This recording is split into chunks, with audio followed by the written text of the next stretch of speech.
आज का टॉपिक हमारा है system of homogeneous linear equation. ठीक है, system of homogeneous linear equation पर आज चर्चा करेंगे, विचार विमर्श करेंगे। जय Shri Ram and good evening, good evening. तो मैंने पहले भी बताया था कि सिस्टम ऑफ लीनियर इक्वेशन क्या होता है। सिस्टम ऑफ लीनियर इक्वेशन के बाद इसके टाइप होते हैं, टू टाइप्स होते हैं सिस्टम ऑफ लीनियर इक्वेशन के। पहला है होमोजीनियस, दूसरा होता है नॉन होमोजीनियस। तो आज के टॉपिक्स में हम डिस्कस करने वाले हैं सिर्फ होमोजीनियस को। ठीक है, कि वही होमोजीनियस सिस्टम ऑफ इक्वेशन क्या होता है। चलिए, तो एक ऐसा सिस्टम ऑफ इक्वेशन जिसके राइट साइड में कैसा हो, इस फॉर्म में हो जनरली,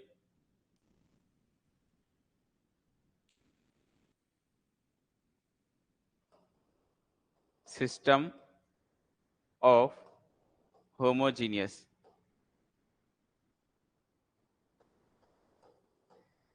लीनियर इक्वेशन।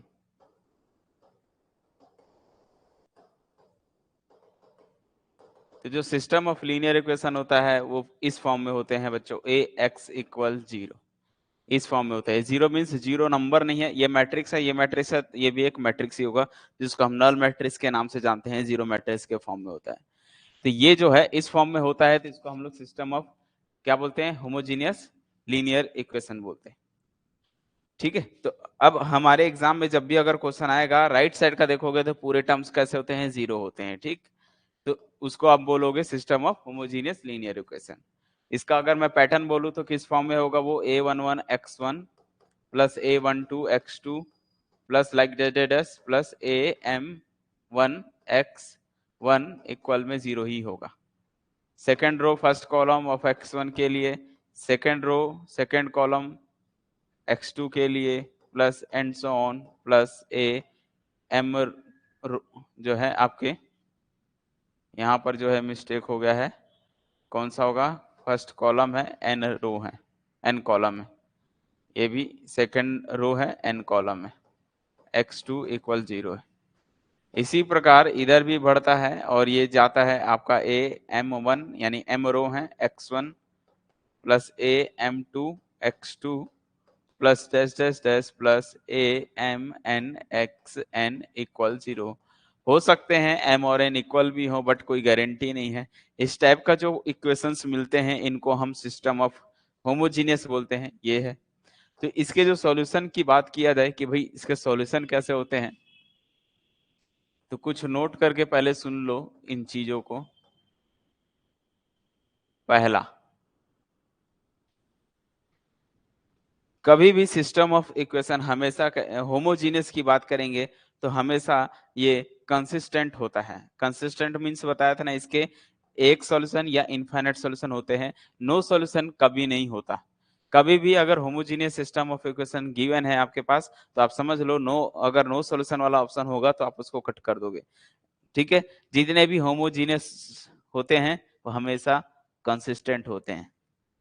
ठीक है, तो हम सीधा शॉर्टकट में क्या बोल सकते हैं कि अगर ax इक्वल जीरो है, ax इक्वल जीरो है, इज ऑलवेज कंसिस्टेंट।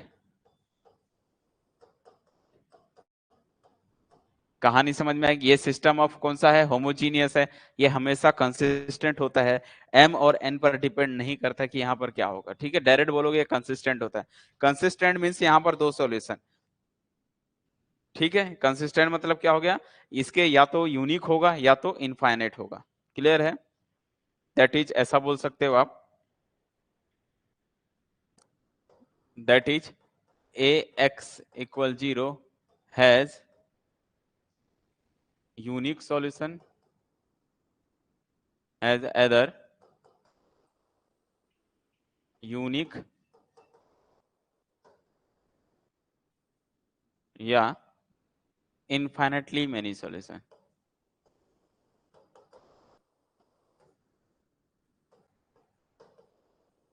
क्लियर है आप सभी को कि कभी भी सिस्टम ऑफ होमोजीनियस इक्वेशन देगा वो हमेशा कंसिस्टेंट होता है। कंसिस्टेंट मतलब यूनिक या फिर इनफाइनेटली मैनी। वैसे कोई भी इक्वेशन सिस्टम ऑफ होमोजीनियस हो या नॉन होमोजीनियस हो, फाइनाइट सॉल्यूशन कभी नहीं होते हैं, ठीक है। कभी कभी एग्जाम में पूछता है इसके 4 सॉल्यूशन है, 5 सॉल्यूशन है, 2 सॉल्यूशन है, उन सभी को पहले कट कर दो। अगर होंगे तो यूनिक होगा, तो मतलब एक ही, या तो इनफाइनाइटली मेनी सॉल्यूशन या फिर नो सॉल्यूशन, कभी फाइनाइट नहीं होते हैं इसके। अब आप जो भेजे थे वो सारे जो है नॉन होमोजीनियस है, उस पर हम बाद में उस पर डिस्कस करेंगे। अभी आज का टॉपिक हमारा रहेगा, क्योंकि क्या है, होमोजीनियस है, इसीलिए आज इसी से रिलेटेड सारे क्वेश्चंस को करेंगे। नेक्स्ट क्लास में जो है नॉन होमोजीनियस पर वर्क किया जाएगा, तो आज पहले इन पर फोकस कीजिए, ठीक है। तो पहला पॉइंट आप सभी को समझ में आ गया कि फर्स्ट पॉइंट क्या होता है यहाँ पर, बताओ। कि कभी भी सिस्टम ऑफ होमोजीनियस इक्वेशन हमेशा क्या होता है, कंसिस्टेंट होता है, और इसके एक या फिर एक सॉल्यूशन या तो इनफाइनाइटली मेनी सॉल्यूशन होते हैं, ये तो कंफर्म हो गया। दूसरी चीज यहां पर सेकंड, x इक्वल 0, ये जो x है, x की जगह 0 लिख रहा हूं, x equal 0 is always solution, solution of A x equal 0। इस सिस्टम ऑफ होमोजीनियस इक्वेशन का x इक्वल 0 हमेशा सॉल्यूशन होता है। क्लियर है, बात हुई। Is always solution of homogeneous system of equation, हमेशा इसका सॉल्यूशन होता है। इट इज कॉल्ड, इसको हम क्या बोलते हैं, ठीक है, x इक्वल 0 इज कॉल्ड, कई बच्चों को नहीं पता, इसी को बोलते हैं ट्रिवियल सॉल्यूशन, ट्रिवियल सॉल्यूशन। दूसरा, अगर x कोई नॉट इक्वल 0 है, यानी कि 0 नहीं है, कोई और नंबर है, लाइक 4 2 3 इस टाइप के नंबर जो भी होते हैं, इज कॉल्ड, इसको is called non trivial solution, non trivial solution. ये आपको पता रहना चाहिए कि भैया x इक्वल,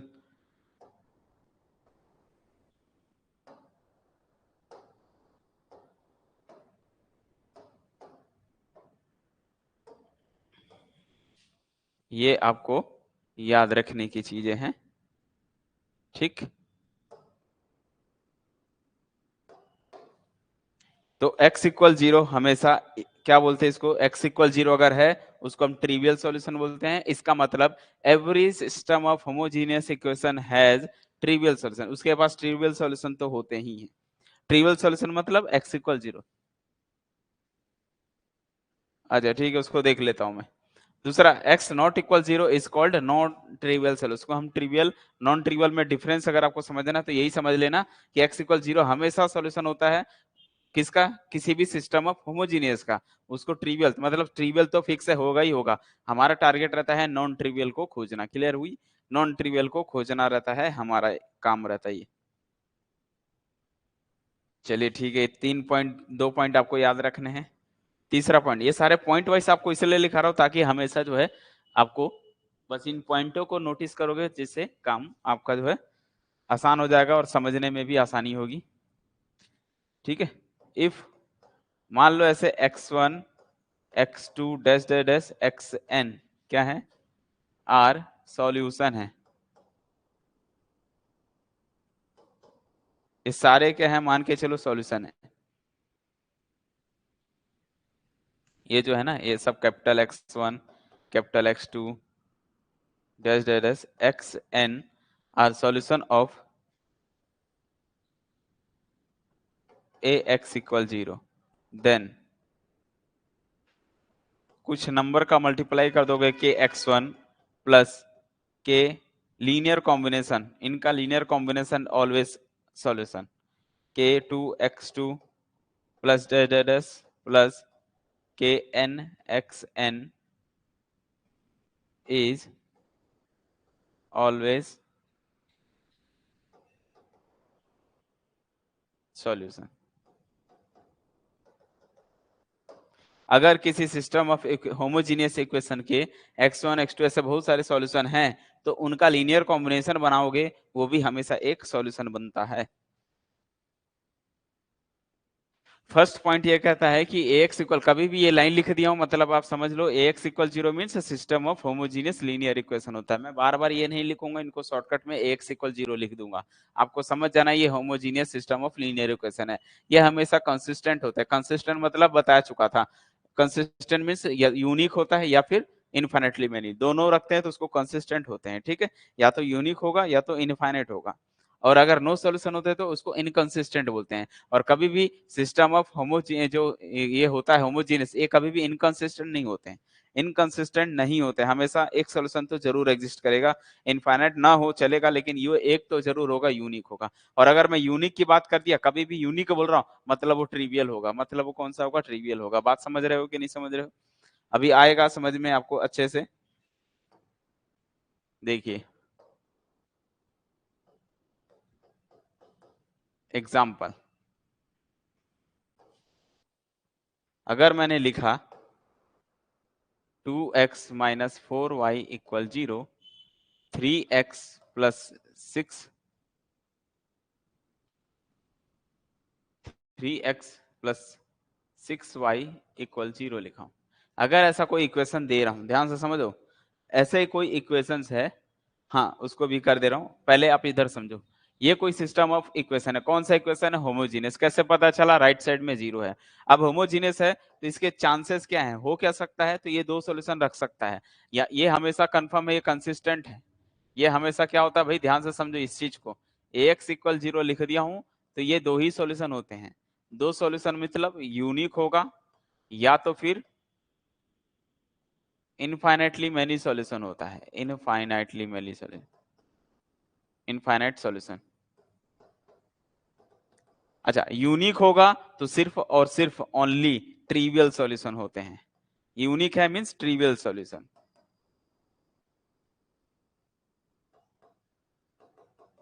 और इनफाइनाइट सॉल्यूशन मतलब इसमें जो है नॉन ट्रिवियल में आ जाते हैं। ये कौन सा होता है, non trivial solution.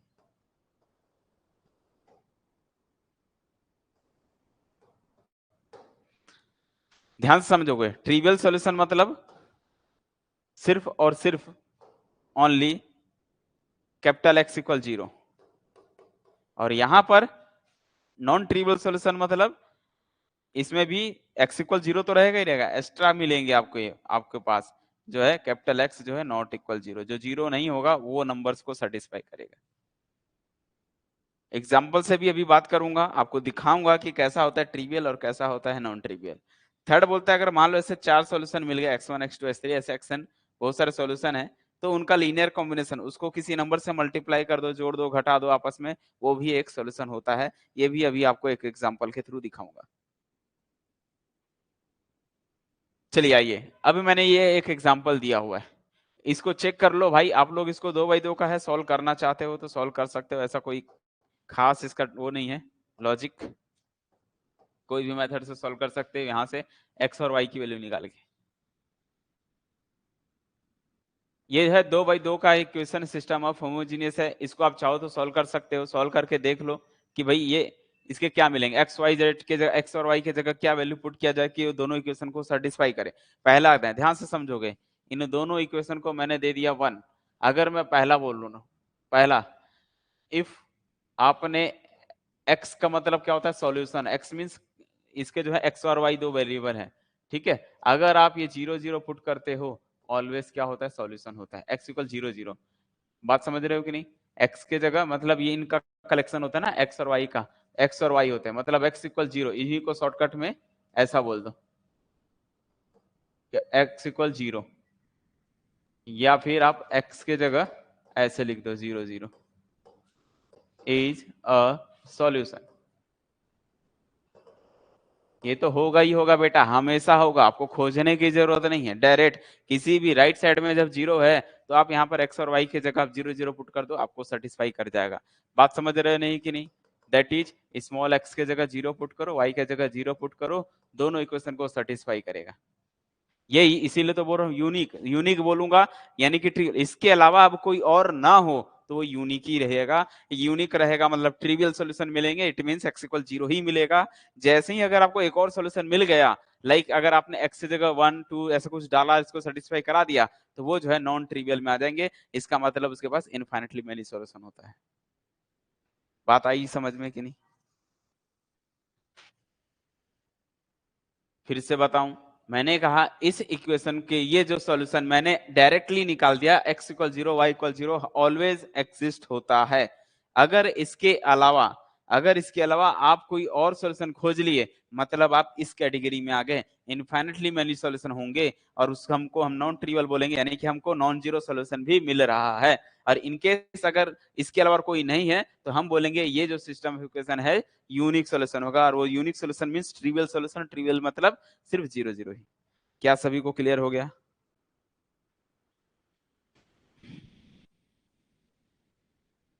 No solution कभी नहीं होता, अभी तो बताया बेटा, पहला पॉइंट का यही तो मीनिंग है। x इक्वल 0 ऑलवेज कंसिस्टेंट होते हैं, system of homogeneous always consistent होता है, इसमें नो सॉल्यूशन कभी नहीं मिलता। ऐसा जिंदगी में कभी नहीं मिलेगा नो सॉल्यूशन। क्यों? क्योंकि हर इक्वेशन जिसका राइट साइड का 0 हो, आप एक्स वाई जेड की जगह इधर आप 0 0 पुट करोगे तो 0 ही मिल जाएगा, सेटिस्फाई तो करेगा ही ना। इसीलिए नो सॉल्यूशन तो कभी नहीं। 0 0 भी अपने आप में एक सॉल्यूशन है भाई, 0 0 भी अपने आप में एक सॉल्यूशन है। इसलिए कभी भी ये नो सॉल्यूशन वाला बात कभी नहीं होती है। नो सॉल्यूशन तब होता है जब कोई चांस ही ना हो। चांस क्यों नहीं होगा? 0 0 तो हमेशा चांस होगा ना। आई बात समझ में? अच्छा, इसको और कोई तरीका और कोई सॉल्व करके देख सकते हैं क्या कि इसके होंगे कि नहीं? देख सकते हैं यूनिक होगा। ये वाला मेथड याद करो, a1 बटा a2 वाला। तो 2/3 जो है नॉट इक्वल है, देखो -4/6। a1 बटा a2 b1 बटा a2 वाले से जब नॉट इक्वल होता है तो यूनिक होता है, तो इसके अलावा और कोई हल नहीं होगा। और बताया था ना, यूनिक है मींस ट्रिवियल, ट्रिवियल मतलब ओनली यही सॉल्यूशन है, इसके अलावा और कोई सॉल्यूशन नहीं मिलने वाला है। 2 और 2 मिलेगा? पुट करके देखा जाए। 2 और 2 कैसे सॉल्यूशन होगा? यहाँ पर 2 और 2 पुट करूंगा बेटा, कैसे 0 हो जाएगा? 3 गुणा 2 कितना होता है? 3 गुणा 2 कितना होता है? 6 प्लस और 6 इंटू 2 6 2, ये दोनों सब पॉजिटिव है, 0 कैसे हो सकता है? 2 और 2 कैसे सॉल्यूशन हो गया? जी 2 और 2 कैसे सॉल्यूशन होगा? भले इसको सेटिस्फाई करेगा, इसको नहीं करेगा ना, दोनों इक्वेशन को सेटिस्फाई करना चाहिए। बात आई समझ में कि नहीं आई? और कोई एग्जांपल दो, जल्दी बताओ भाई।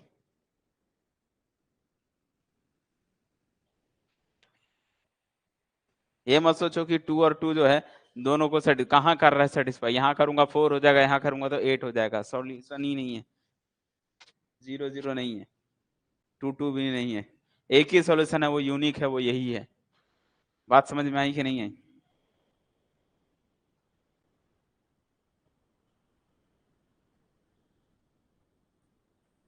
चलिए ठीक है, समझ में आ जाएगा आप लोगों को, कोई दिक्कत नहीं है, बिल्कुल आने वाला है, अभी आप तक देखते जाओ, एग्जाम्पल से ज्यादा अच्छा समझ में आता है।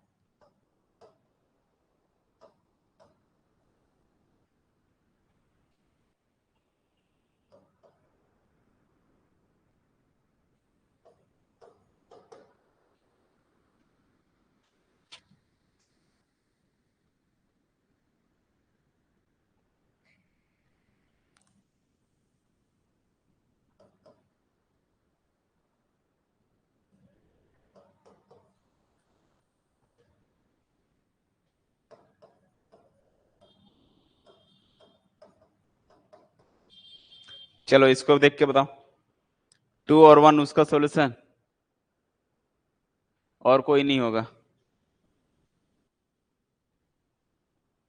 यहां पर आ जाओ।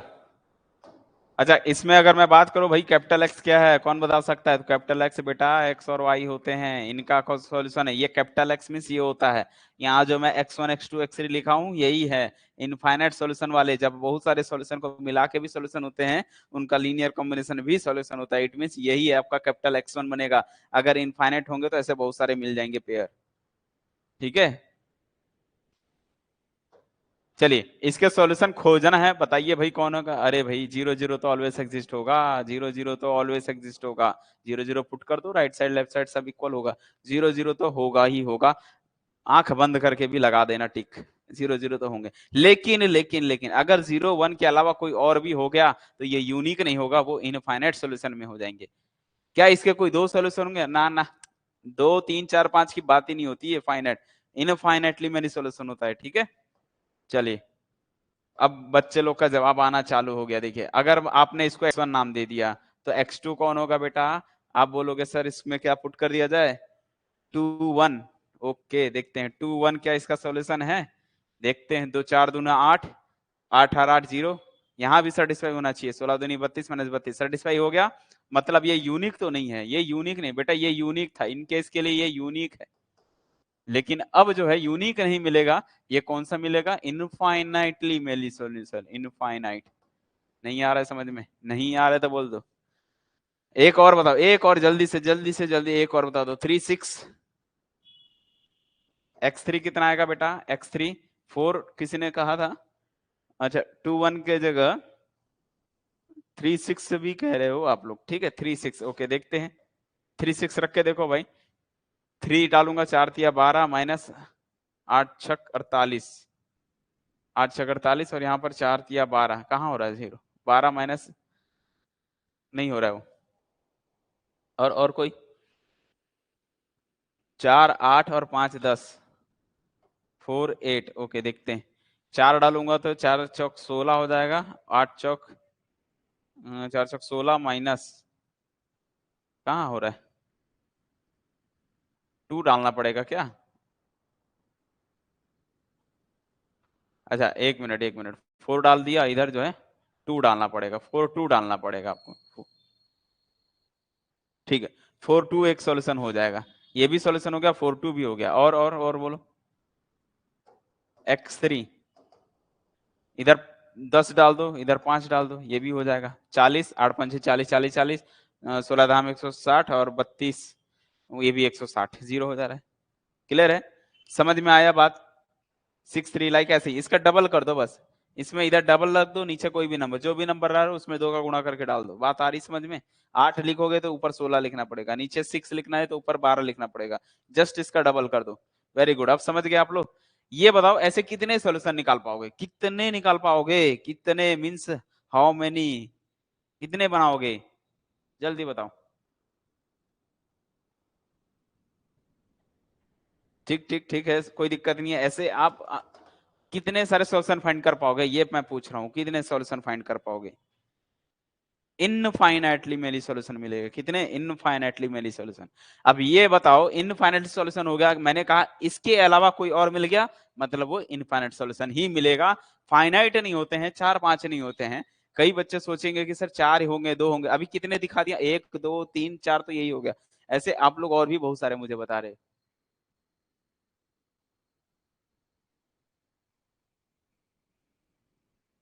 क्या समझ में नहीं आया ये बताओ?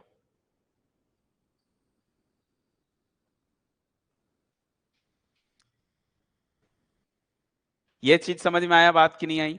1 2 3 4 तो मैंने आपके सामने ही लिख दिया हुआ है, 1 2 3 ये 4 होगा।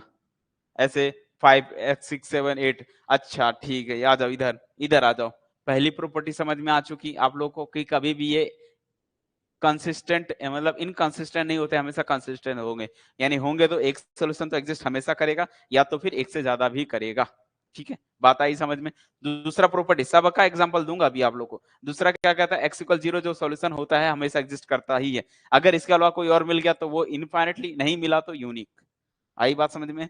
दूसरा पॉइंट ये समझ में आ गया, 0 है तो उसको ट्रिवियल, इट मींस ये ट्रिवियल सॉल्यूशन है, ये नॉन ट्रिवियल सॉल्यूशन है। बात आई समझ में? सबको समझ में आ गया कि नहीं आया भाई? मेरा कहना है आप लोगों को समझ में आना चाहिए। ये सारे ट्रिवियल हैं और ये जो मिल रहे हैं ये सारे जो है नॉन ट्रिवियल हैं। नहीं आ रहा है? नॉन ट्रिवियल, ये सारे नॉन ट्रिवियल सॉल्यूशन हैं, ये सारे ट्रिवियल सॉल्यूशन हैं। क्लियर है यहां तक? दो चीजें आपको समझ में आ गई एकदम से। चलो आ जाओ थर्ड पॉइंट। थर्ड पॉइंट क्या बोलता है? ऐसे अगर x1 x2 x कुछ सॉल्यूशन है तो उनका लीनियर कॉम्बिनेशन बना दो, हमेशा एक सॉल्यूशन होगा। अच्छा ठीक है, आ जाओ देखते हैं इधर। ये बताओ x1 को भूल जाओ, 2 3 4 को देख लो, 2 4 10 वाला। ठीक है, अगर मैं इनको जोड़ दूं तो भी एक न्यू सॉल्यूशन मिलेगा 100%। देखो x1 + x2 + x3 करता हूं, यानी कि 1 1 1 का मल्टीप्लाई कर देता हूं। तो बेटा आपने क्या लिखा था 4 2, एक ये था प्लस यहां पर क्या था,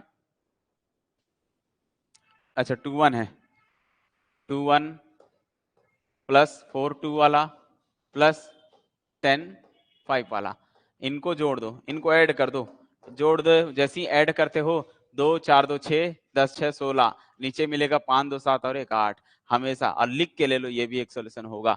आई बात समझ में कि नहीं आई? समझ में आया कि नहीं? ऐसे अगर हम क्या लिखे हो,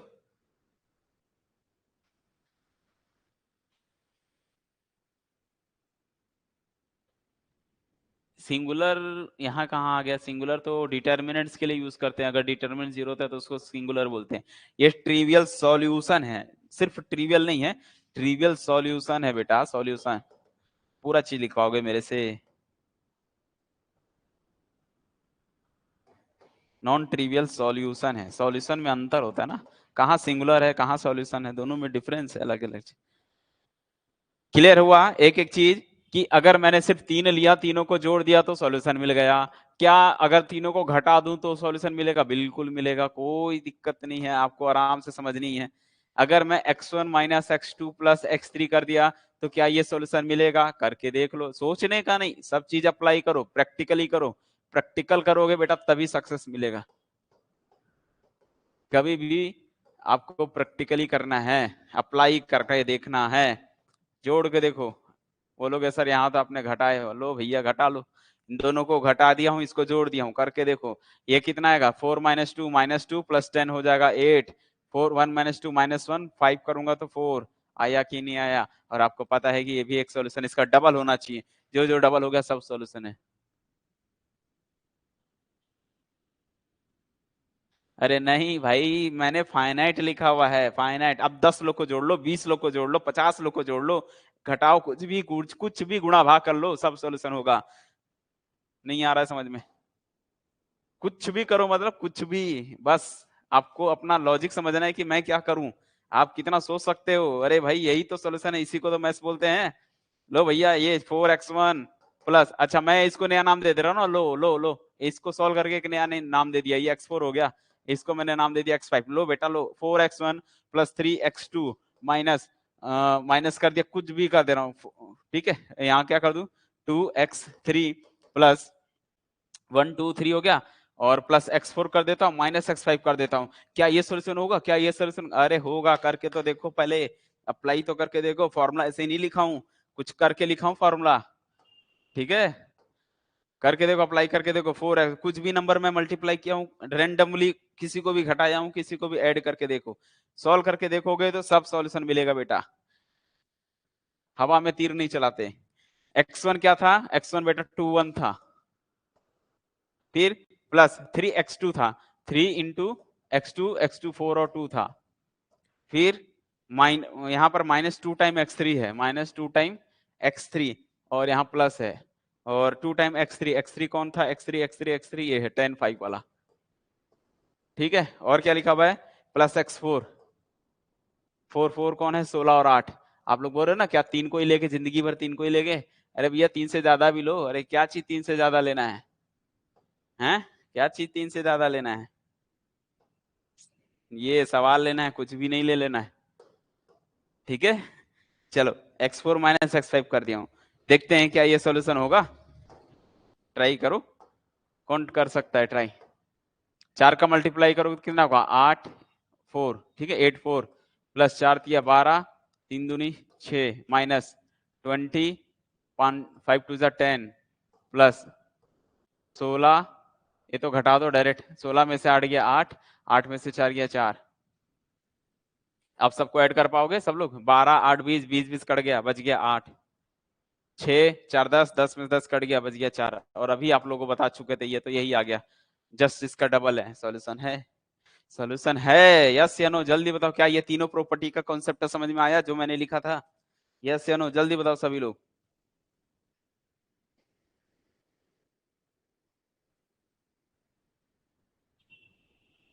जल्दी बताओ भाई जल्दी, क्या आप सभी लोगों को समझ में आ गया? किसी को कोई दिक्कत, कहीं भी दिक्कत हो तत्काल पूछ लो फिर।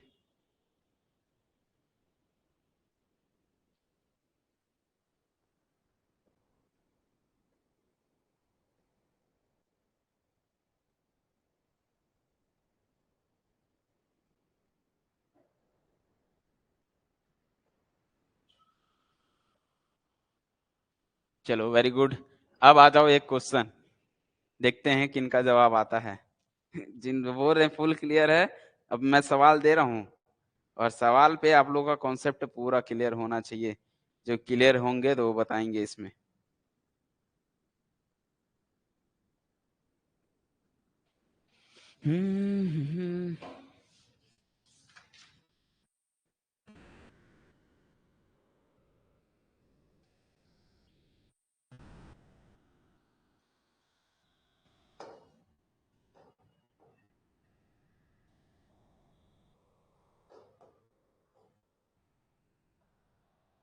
If you V W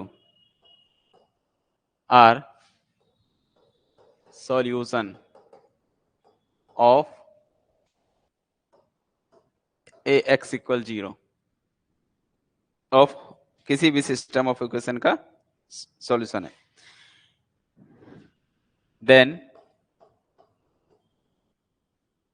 which of, पूरा लिख देता नहीं तो बोलोगे सर ये क्या है। विच ऑफ द फॉलोइंग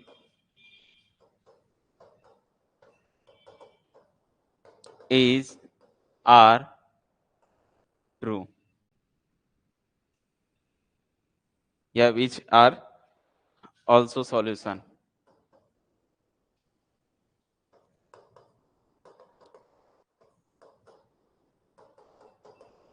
लो भाई, ऑप्शन फर्स्ट,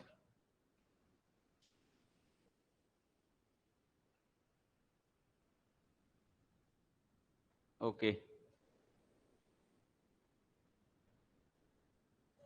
बिल्कुल बिल्कुल। 3u प्लस 7v माइनस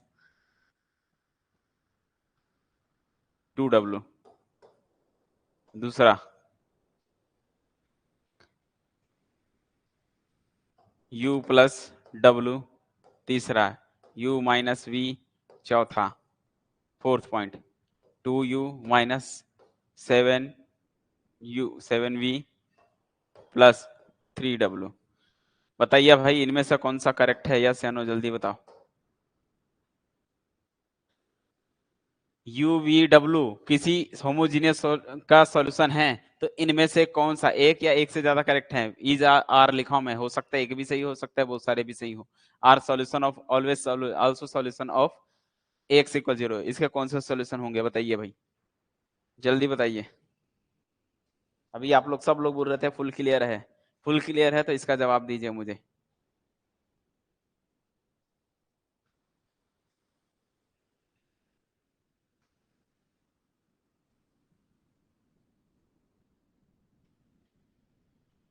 जल्दी बताओ।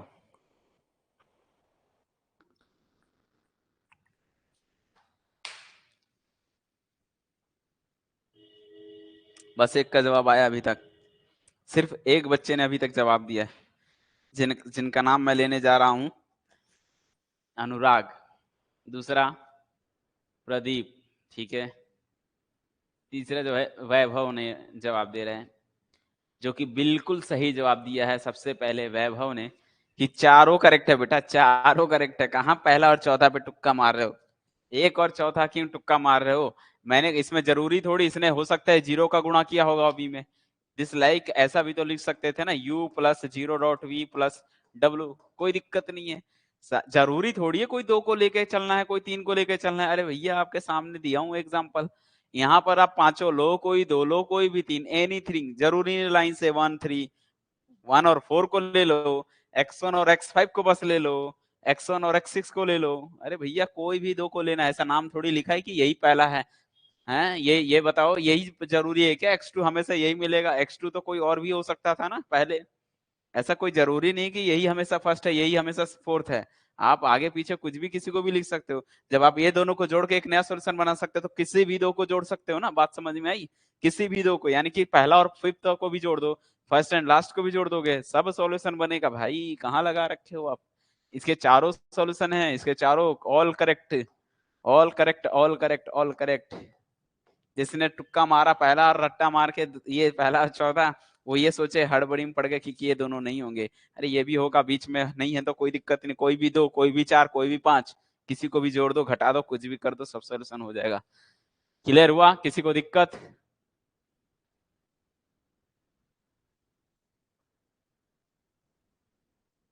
अब ये बताओ, किसी को कोई प्रॉब्लम?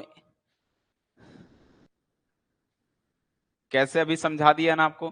किसी भी दो को लेके जोड़ सकते हैं, कुछ भी दो जोड़ दो, घटा दो, जरूरी नहीं है यू भी, इसको v माइनस यू भी लिख देता तो भी चलता, u प्लस डब्ल्यू लिख देता तो भी चलता, जरूरी नहीं है कि उन्हीं को लेके बनाओगे, समझ गए? ऐसा फिक्स नहीं होता कि यू वी डब्ल्यू है तो भैया यू वी डब्ल्यू को पहले ऐड करो, अरे भैया इसको डब्ल्यू और पहले यू लिख दो, बाद में भी लिख दो, चलेगा, कोई दिक्कत नहीं है, लीनियर कॉम्बिनेशन है ना उनका, बस खत्म कहानी। क्या आ गया सभी को? यस या नो, जल्दी बताओ।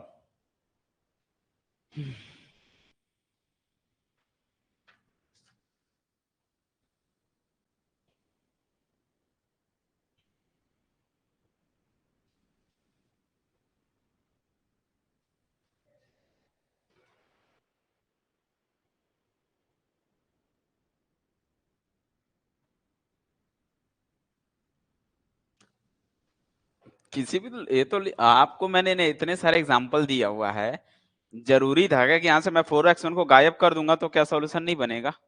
ये बताओ, अगर मैं यहाँ से इन इन तीनों को यहाँ से गायब कर दिया, सिर्फ ये तीन लूंगा, तो ये तीनों को सॉल्व करोगे तो भी नहीं सॉल्यूशन मिलेगा। 12 में से 20, 12 20 में से गया कितना आएगा? सिर्फ मान लो ये हटा दिया, ये तीनों हटा दिया, तो 10 दूनी 20, यहाँ से सॉल्व कर लो, तो ये जो है -20 और 8 में से कितना जाएगा भाई? -16 होगा। होगा कि नहीं होगा? -16 नीचे कितना आ जाएगा? 10 में से 4 गया, 10 में से 4 गया उधर से, सॉरी 20 में से 8 गया तो -16 नहीं होगा, 20 में से 8 जाएगा तो कितना होगा? बोलो। 12, माइनस का 12, नीचे 10 में से 4 गया 6, -6 आएगा, क्यों नहीं आएगा? 100% आएगा। जरूरी नहीं है कि इनको ले लो, आप इनको हटा दो, ये ले लो सिर्फ तो भी काम आएगा, सिर्फ इतना ले लो तो भी चलेगा। बात आ रही समझ में? प्रैक्टिस प्रैक्टिस करते जाओ, सब समझ में आ जाएगा। क्या सभी को फुल क्लियर है? ये जो तीनों का कॉन्सेप्ट बताया, ये 3 टॉपिक्स ही ऐसे ही नहीं लिखाया हूँ, तीनों कुछ सोच समझ के लिखाया हूँ ताकि हमेशा काम आए आपको। ये 3 प्रॉपर्टी जो है सबसे मेन इंपॉर्टेंट प्रॉपर्टी है, किसके लिए? होमोजीनियस के लिए। होमोजीनियस के लिए ये 3 ही काफी है। सॉल्व करके तो बता दिया, और कितना बताऊंगा? अभी तो बताया क्या सॉल्व करके? जरूरी थोड़ी, मैंने कहा ये तीनों को हटा दो, सिर्फ ये दोनों को ले लो, 4 और 5 को, तो ये था 4, ये था 5, इतना ही आएगा। सॉल्व करोगे तो 16 में से 8 गया, कितना आएगा? 16 में से 8 गया बेटा 8, 8 में से 4 गया 4, आ गया। लो, ये भी एक सॉल्यूशन है। जरूरी नहीं है कि कोई भी लेना है, किसी भी दो को लेना है, तब भी सॉल्यूशन हो जाएगा। यस या नो, जल्दी बताओ। हो गया?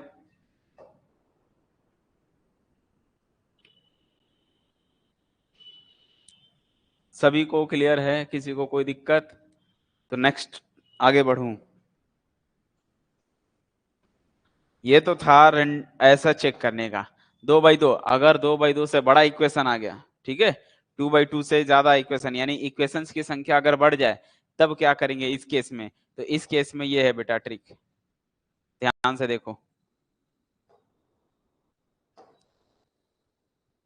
अब जो बताने जा रहा हूं वो अलग चीज बताने जा रहा हूं। ax = 0 है, a जो है m/m इक्वेशन है, n कॉलम है, x क्या होगा? n वेरिएबल का होगा, 1 इक्वल में 0, ये कितने बाई कितना होगा? m इक्वेशन के लिए m/1 का होगा। ये बात को समझिएगा अच्छे से। कुछ भी ले लो भाई, रैंडमली कुछ भी ले लो, किसी को भी जोड़ दो, किसी को भी घटा दो, ठीक है। ये चीजें अब नहीं होनी चाहिए कि किसको जोड़ना है किसको करना, अरे रैंडमली आप आपके आपके माइंड में जो आता है उसको जोड़ दो, जो मन में आता है वो नंबर घटा दो। 10 20 50 100 वट्टे में 1/2 1/3 भी कर सकते हो, डिवाइड वाले भी नंबर यूज कर सकते हो, कोई इशू नहीं है, ठीक है, सारे सॉल्यूशन हो जाएंगे। होमोजीनियस है तो सबके लिए बन जाएगा। अब जो नया कॉन्सेप्ट आ रहा है इसको अच्छे से समझिए। अगर ए कोई m/n का मैट्रिक्स है, m, इस m को क्या बोलते हैं बेटा? जल्दी बताओ, ये m क्या है? इस m को बोलते हैं नंबर ऑफ इक्वेशन। अच्छा, ये n क्या चीज है? नंबर ऑफ वेरिएबल, ठीक है। अगर इस टाइप के होते हैं, नहीं नहीं, अब यहाँ पर रो कॉलम नहीं यूज करना है, नंबर ऑफ इक्वेशन बोलोगे, नंबर ऑफ वेरिएबल बोलोगे, ठीक है। ये m बताता है, m इक्वेशन है, ये n बताता है, n वेरिएबल है, ठीक है। हालांकि वो भी सही है, रो कॉलम ही बोलते हैं, बट इसका मतलब यहाँ पर ये हो जाएगा। इस चीज को ध्यान समझिएगा। सबसे पहली बात, अगर आपको अगर चेक करना है, सॉल्यूशन निकालना है कि यूनिक होगा कि क्या होगा, तो देखिए मैं दोनों केस के लिए बता देता हूं। ये मैंने इसके टाइप बता दिया, ये है यूनिक का कॉन्सेप्ट, ये जाएगा इनफाइनेटली सॉल्यूशन के लिए। यूनिक के लिए बेटा, यूनिक यहां लिख दे रहा हूं, यूनिक बार बार 2 कॉलम खींच रहा हूं, यूनिक और एक जगह इनफाइनेट।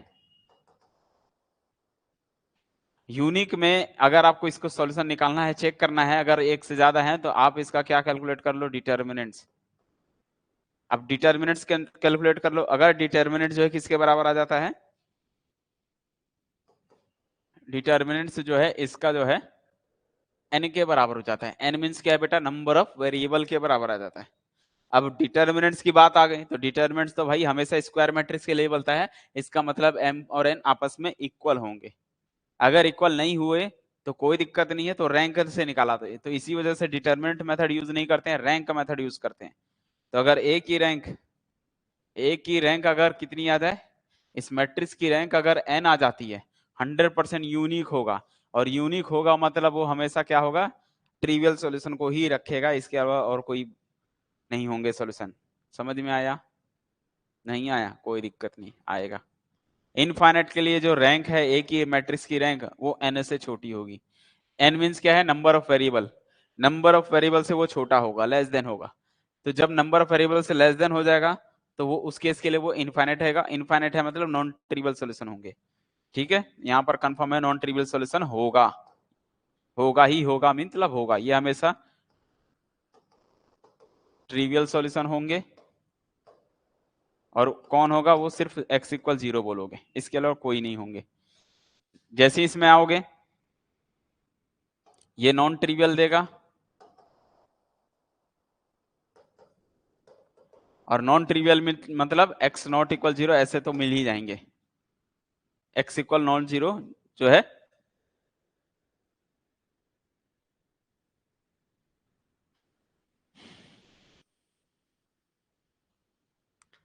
इक्वेशन समझते हो किसको बोलते हैं इक्वेशन?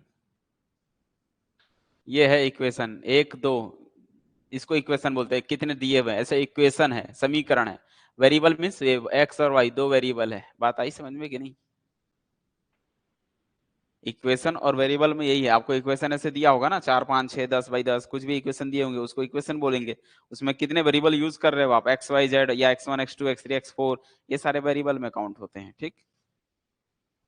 तो अभी यहाँ पर समझिए, x नॉट इक्वल 0 मिलेगा, जिसको हम नॉन ट्रिवियल सॉल्यूशन बोलेंगे। अच्छा ठीक है, इसमें क्या बोला सकता है और कुछ चीजें? इसमें जो है, ये जो n, मान लो इसकी रैंक n से छोटी है, तो कितनी होगी, n से छोटी होगी, तो भाई कुछ तो रैंक तो होगी ना उसकी रैंक, कुछ तो रैंक होगी। तो अपन को यहाँ पर सपोज करना पड़ेगा कि इसकी रैंक क्या लिया जाए। पहला,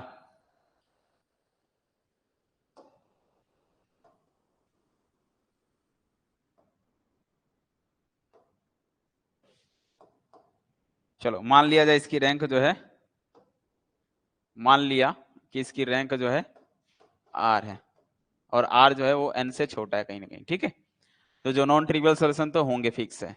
यहाँ पर क्या लिखने जा रहा हूँ, यहाँ पर ये लिखने जा रहा हूँ, जो इसमें r आया है, इसका मतलब r जो है आपस में इक्वेशन, जो इक्वेशंस होंगे, नंबर ऑफ इक्वेशन, वो r, तभी तो रैंक आई है ना। जितनी r आती है, पहले ही बता दिया, जितनी रैंक आती है वो लीनियरली इंडिपेंडेंट रो होते हैं।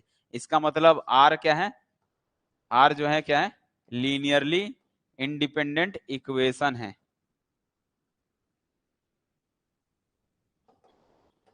इक्वेशंस कितने हैं, आर लीनियरली इंडिपेंडेंट मिलेंगे। अच्छा ठीक है, n minus r, n n means क्या है बोलो, n ये है number of variable, number of variable में से अगर r घटाते हो तो ये जो मिलेगा, इसको बोलते हैं हम लोग लीनियरली, जितने भी आएगी ये होंगे लीनियरली इंडिपेंडेंट सॉल्यूशन होंगे। नहीं आ रहा समझ में? तो अगर हम लीनियरली इंडिपेंडेंट सॉल्यूशन की बात करेंगे, तो कितने होंगे ऐसे सॉल्यूशन जो किसी पर डिपेंड ना हो, जैसे अभी तक हमने बताया ना बेटा, यहाँ पर जो था देखो डिपेंड था, देखो अच्छे से समझो इस चीज को, ये जो है डिपेंडेंट सॉल्यूशन है, लेकिन इसमें ये x1 और x2 है, ये कोई लीनियरली इंडिपेंडेंट कोई डिपेंडेंट होगा। आपको अगर मैं आपके नॉलेज के लिए बता दूं तो नीचे वाला जो है ना बेटा, नीचे वाला लीनियरली इंडिपेंडेंट है और ऊपर वाला लीनियरली डिपेंडेंट है। आप यहाँ पर 1 डालोगे तो ये 2 डालोगे, ये 5 डालोगे तो ये 10 डालोगे, उसका जस्ट डबल कर रहे हो, डबल कर रहे हो, इट मीन्स ये नीचे वाला एक, सिर्फ एक इसके लीनियरली इंडिपेंडेंट सॉल्यूशन होंगे और एक इसका क्या है, लीनियरली डिपेंडेंट बन जाता है। ठीक है, तो ये चीजें आपको समझनी है यहाँ पर जो लिखाया हूं मैं। तो n माइनस आर जो होते हैं वो क्या होते हैं, लीनियरली इंडिपेंडेंट सॉल्यूशन भी बोलेंगे, और r इसमें जो है लीनियरली इंडिपेंडेंट इक्वेशंस कहलाते हैं। इक्वेशंस की संख्या इतनी होगी। ये सारा का कॉन्सेप्ट आपको इस इक्वेशंस के होमोजेनियस के लिए आपको याद रखनी है।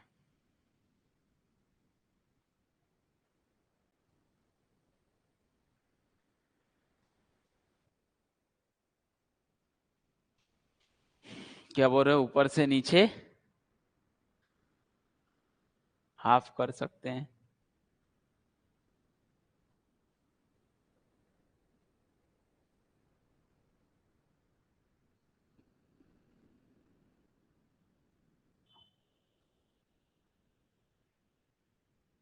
नहीं, ऊपर से नीचे हाफ कर सकते हैं मतलब समझा नहीं मैं, किसको हाफ कर सकते हैं? अच्छा, वो इसमें सॉल्यूशन में बोल रहे हो, अच्छा ठीक ठीक ठीक ठीक ठीक ठीक है, कोई दिक्कत नहीं है। आप इसको बोलना चाह रहे हो कि सर इसको आधा कर देते हैं, ये इसका आधा है, ठीक है, कोई कर रहे हो तो आधा कर रहे हो तो कोई एक ही होगा ना, जब तक एक वैल्यू पता नहीं होगी तब तो पता चलेगा ना। इसको आधा करो या डबल करो, एक पता रहना चाहिए ना, एक का आधा या एक का डबल, कोई भी एक तो कंफर्म हो गया ना, तो एक लीनियरली इंडिपेंडेंट ही होगा, एक डिपेंडेंट हो गया इसमें। क्लियर हुआ?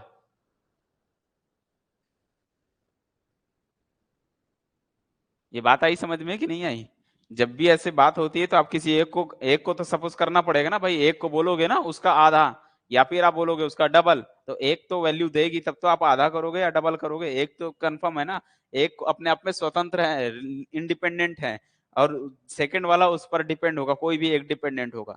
ये अभी इसके हिसाब से मैं नीचे वाले को बोल रहा हूँ कि भाई उसका डबल है हर चीज का, तो ऊपर वाला डिपेंडेंट हो गया नीचे वाले का। अगर आप ऐसा सोच रहे हो कि भैया इसका ये आधा है इसका आधा है, कोई दिक्कत नहीं है, तो आपके हिसाब से ये इंडिपेंडेंट हो जाएगा, नीचे वाला डिपेंडेंट हो जाएगा, कोई ना कोई एक इंडिपेंडेंट एक डिपेंडेंट जरूर होंगे, बस ये चीजें बताती है। अब आते हैं 3x3 या 4x4 ऐसे इक्वेशन से दूंगा जो कि बड़े होंगे, ठीक है, फिर उसको देखेंगे कि क्या मिलता है इसका। हाँ, अगर आपके पास 3x3 का ही है तो आप उसको डिटर्मिनेंट मेथड से भी जा सकते हो।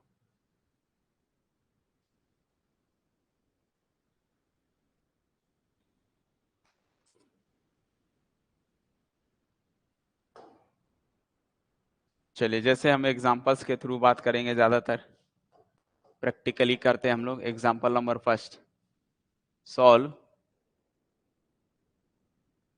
मतलब ऐसा बताना है कि इसके जो है क्या है, लीनियर इक्वेशन में सिस्टम ऑफ इक्वेशन कौन से इक्वेशंस हैं, ठीक है।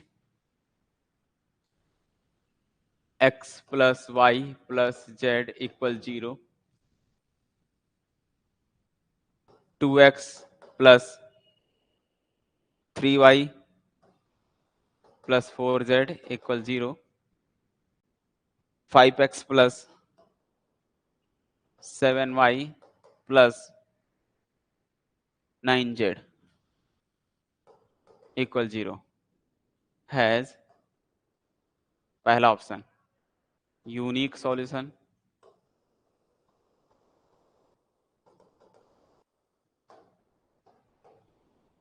दूसरा टू सॉल्यूशन,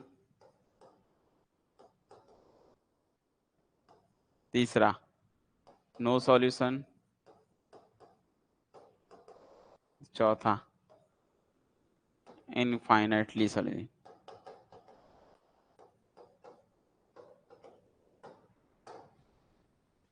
दिख रहा है क्वेश्चन? क्या क्वेश्चन सबको समझ में आ रहा है, पढ़ पा रहे हो, आंख है, देख रहे हो, दिखाई दे रहा है कि नहीं दे रहा है? मैंने एक सिस्टम ऑफ इक्वेशन दिया है, कौन सा इक्वेशन है बता सकता है कोई? होमोजीनियस है या नॉन होमोजीनियस है, यस या नो, जल्दी बताओ, कुछ कुछ तो जवाब दो, मैं आप लोग के जवाब का वेट करता हूँ, बताते नहीं हो आप लोग।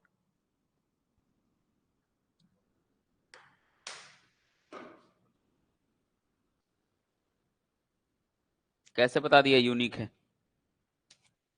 कैसे बता दिए कि ये यूनिक है बिना सॉल्व किए?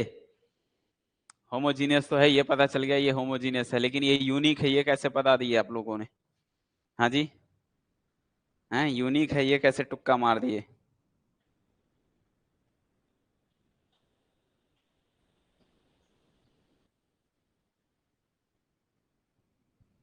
लो जी, अब इनफाइनाइट भी आने लग गया हैं। अभी इनफाइनाइट आएगा, अभी 2 भी आएगा, अभी 4 भी आएगा, सब आ जाएगा इसी में।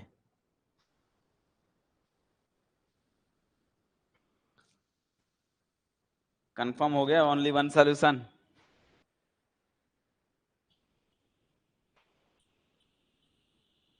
चलो ठीक है, आ जाओ।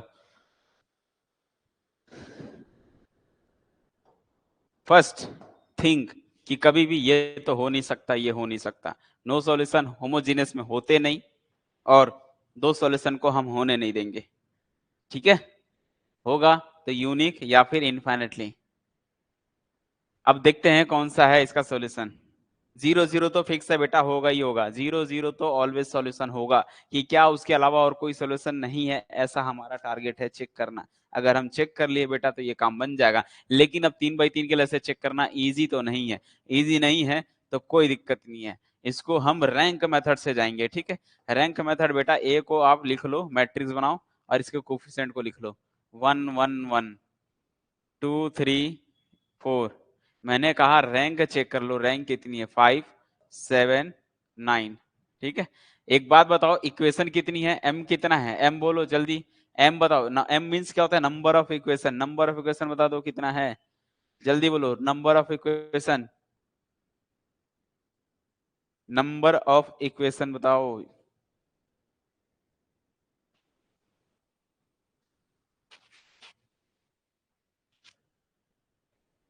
ओके, नंबर ऑफ इक्वेशन 3 है।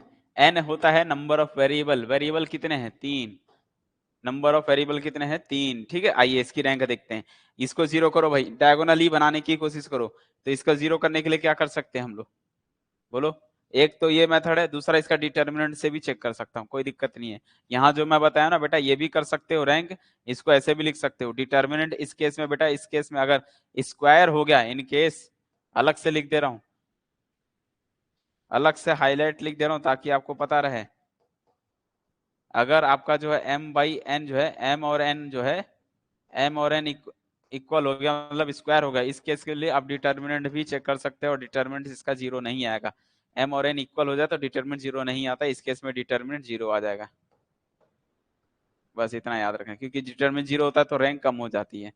तो ठीक है, तो जब स्क्वायर होता है तो आप डिटर्मिनेंट यूज कर सकते हो, अदरवाइज आप रैंक से जा सकते हो। रैंक के लिए एसलॉन मेथड, एसलॉन मेथड सिखाया था बेटा, इसको ऐसे ही रखो। यहाँ से 2 का गुणा, अपन को लिखना नहीं है, ऑपरेशन को लिखना नहीं है, दिखाना नहीं, वही कोई बैठा नहीं है वहां पर कि हमको भैया रैंक कौन सा ऑपरेशन। आपको पता होना चाहिए भैया इसको 0 करना है, इसको 0 के लिए इसमें 2 का गुणा कर दो, तो 2 माइनस 2 तो 1 1 1 तो रहेगा ही। 2 माइनस 2 0 हो जाएगा, 3 माइनस 2 1 हो गया, और 4 माइनस 2 2 हो गया।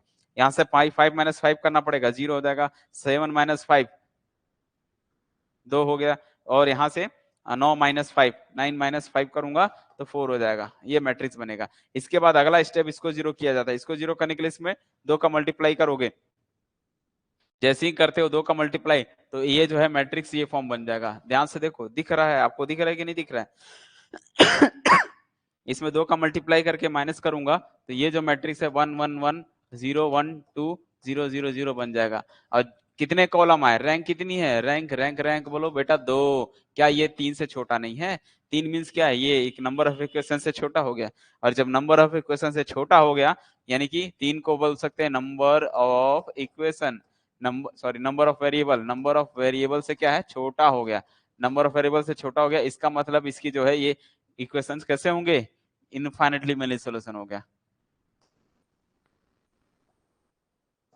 System has infinitely many solution.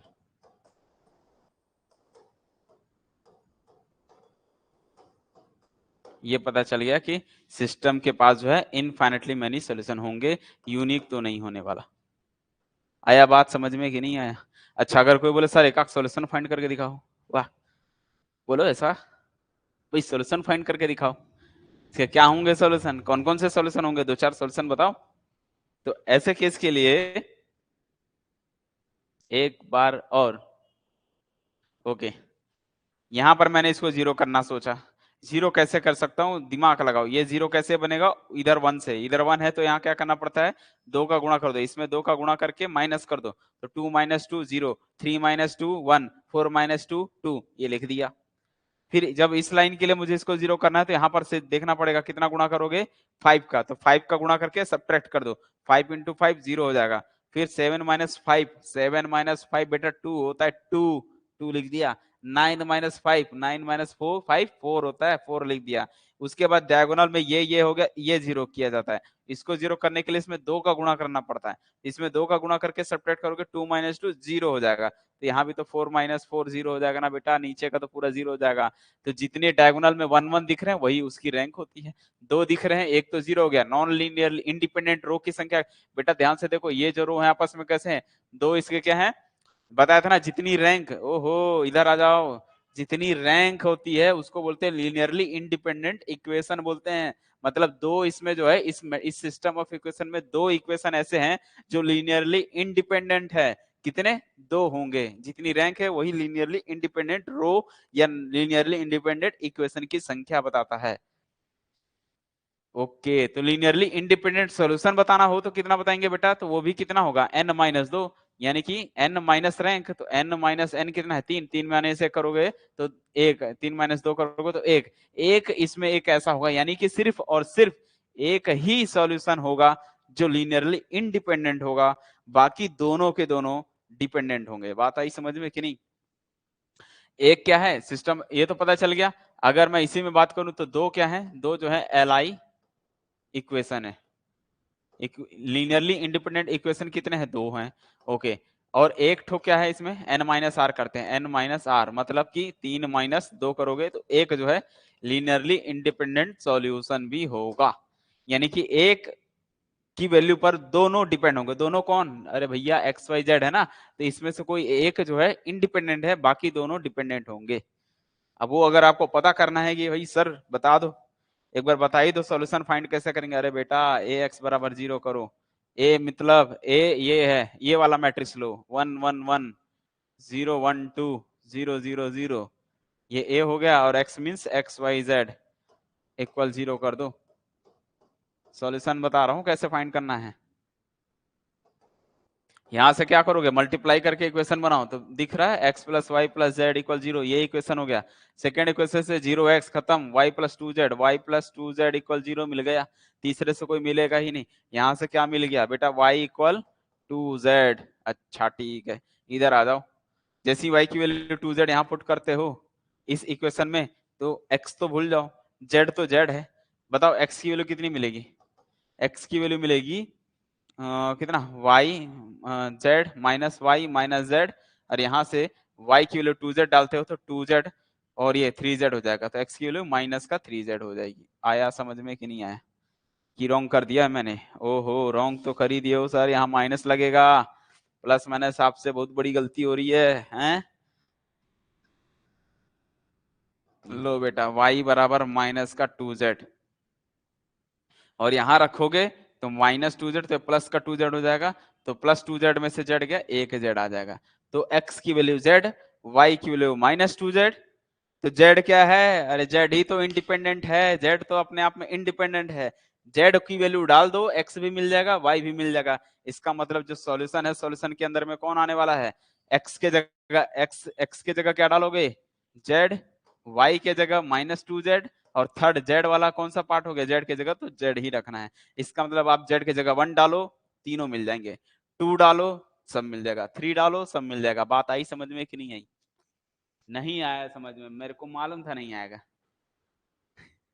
मैंने कहा यहां से y की वैल्यू निकल गई माइनस टू जेड, इस माइनस टू जेड को यहां पुट कर दो, तो y के जगह माइनस टू जेड, ये प्लस टू जेड बन जाएगा, और माइनस जेड, तो माइनस प्लस टू जेड में से एक जेड गया, एक जेड आ जाएगा।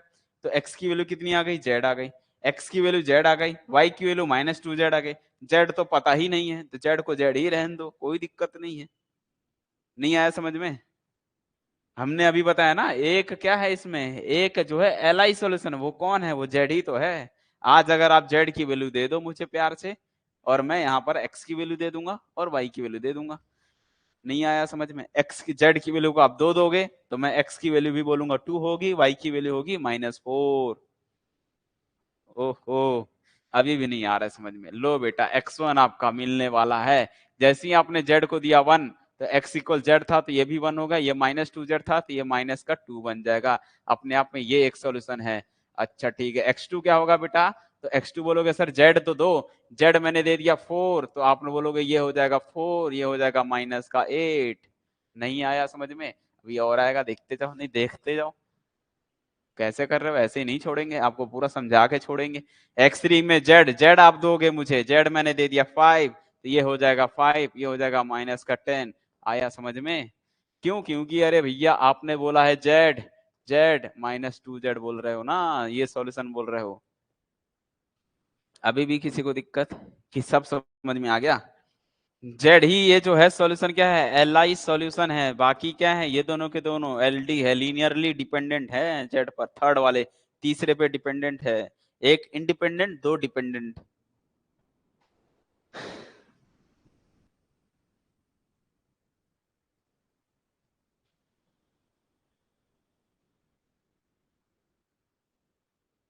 हाँ, इधर से देखना चाहो तो आप एक्स बोल दो, बट मैं इसके हिसाब से देख के बता रहा हूँ बेटा कि एक्स भी बोल सकते हो, कोई दिक्कत नहीं है। जेड की वैल्यू को एक्स बोल दो और यहाँ से जेड निकालो, ऐसा भी बोल सकते हो।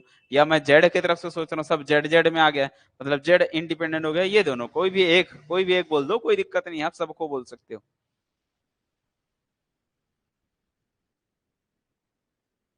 ये यहां से देखो, ये जो मैंने निकाला हूं एक्स वाई जेड आया है, तो जेड जैसे ही दोगे, जेड की वैल्यू डालोगे तो एक्स की वैल्यू जेड थी और वाई की वैल्यू -2z थी, तो ये ऑटोमेटिक वैल्यू आते जाएगी। जैसे ही एक्स ये जेड देते जाओगे, ये देख लो, ये मैं इसको हाईलाइट कर रहा हूँ, ये जैसे ही नंबर मिलते जाएगा आपको ऊपर वाले भी दोनों मिलते जाएंगे।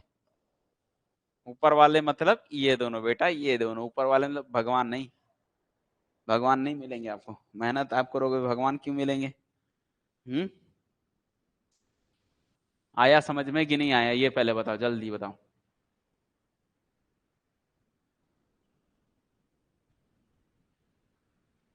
एक्स की वैल्यू जेड कैसे आई? इधर आ जाओ, दिख रहा है x plus Y plus Z equal 0 है।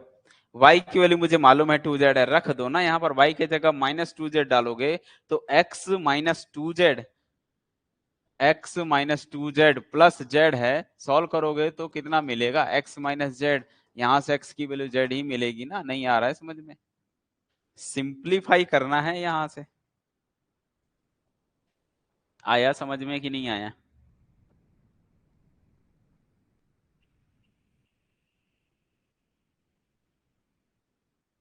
जल्दी बोलो, जल्दी बोलो। क्या सभी को क्लियर हुआ कि नहीं? अभी भी कहीं दिक्कत है तो बताओ। क्योंकि देखो, मैंने एक क्वेश्चन दिया था, उस क्वेश्चन के ऊपर हमने पूरा चीर फाड़ कर दिया। अरे बेटा, मैंने सिर्फ क्वेश्चन क्या दिया था और क्वेश्चन से क्या हम निकाल लिया है देखो। मैंने सिर्फ क्वेश्चन इतना ही बोला था, इस क्वेश्चन से कौन सा सॉल्यूशन है ये बताना था। तो हमको पता चल गया भैया, दो तो कभी होते नहीं है, नो भी होता ही नहीं है, छोड़ दो, ये दोनों को तो भूल जाओ। क्यों? क्योंकि होमोजीनियस है। होमोजीनियस के लिए यूनिक होता है या तो इनफाइनाइट होता है। अब ये दोनों में पता नहीं कौन सा होगा। तो ये पता कर लो भैया, इक्वेशन की संख्या कितनी है? 3। और नंबर ऑफ वेरिएबल कितने? एक्स वाई जेड 3 दिख रहा है तो 3 हो गया। आप मैट्रिक्स को उठाओ चुपचाप, इसका रैंक निकालना चालू करो। रैंक निकाला, पता चला 2 आया, इसका मतलब 3 से छोटा हो गया। मतलब जितनी ही नंबर ऑफ वेरिएबल से छोटे हो गए तो ये जो है आपके इनफाइनेटली मेनी सॉल्यूशन होता है। और जैसे ही ये इनफाइनेटली मेनी सॉल्यूशन हो गया तो ये तो मैं सारी चीजें जानकारी बताया कि सिस्टम के पास फिर इसका मतलब 2 एल आई इक्वेशन है। और सॉल्यूशन की बात करूंगा तो एक इसमें एल आई सॉल्यूशन होगा। और x बराबर 0 अगर करोगे, ये a है, x लिख लो, 0 करो, सॉल्व करोगे तो इसमें x y z की वैल्यू मिल जाएगी। और याद रखना, कोई दो ही मिलेगा बेटा, दो ही ठोक मिलेंगे, x और y। थर्ड नहीं मिलने वाला है। थर्ड तो डिपेंड, एक वैल्यू तो आपको देनी है ना, यानी इंडिपेंडेंट की संख्या एक होगा, लिखा है ना यहाँ पर। उसके बाद ऐसे आप सॉल्यूशन बहुत सारे बना लो, चाहो तो जितने चाहो बना लो, ऐसे अनंत बनेंगे, इनफाइनेटली बनते जाएगा। इस सबको जोड़ दो। अब एक दो मिल गया, जरूरत नहीं है आगे जाने को, इन्हीं को जोड़ो घटाओ बनाते जाओ, बनते जाएगा। बात आई समझ?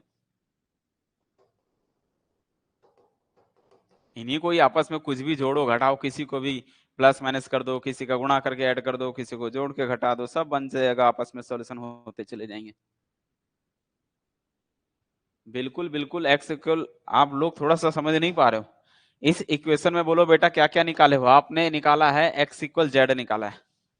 ध्यान से समझो, कई बच्चे थोड़ा सा कंफ्यूजन हो रहे हैं।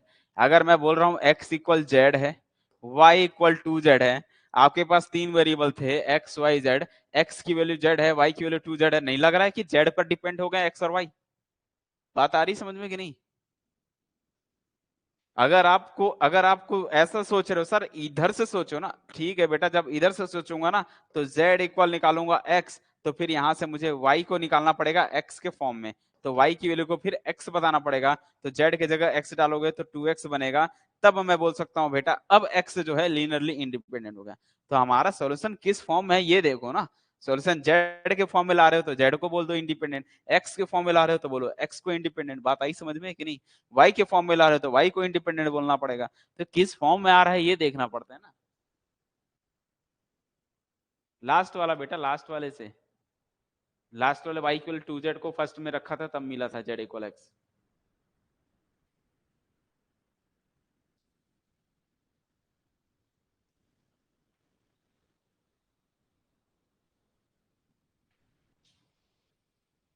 अगर मैं ऐसा क्वेश्चन लिख रहा हूं कि मोहन की एज राम की एज से 3 वर्ष बड़ा है, सोहन की एज राम की वर्ष से 5 वर्ष छोटा है बड़ा है, श्याम की एज राम से 3 वर्ष कम है, तो भैया आपको दिख रहा है ना ये सारे लोग राम पर डिपेंड हो गए हैं ना। इन तीनों की एज राम की एज पर डिपेंड करती है। राम की एज अगर जो पता चल गई तो मोहन श्याम सोहन जो भी है सब निकल जाएगा। आया अभी भी क्लियर कि नहीं हुआ? जिस पर एक ही होना चाहिए, यहां पर सारे पर एक वेरिएबल होना चाहिए, तब हम बोलेंगे ये इंडिपेंडेंट है, ये डिपेंडेंट हो गए। आया कि नहीं आया?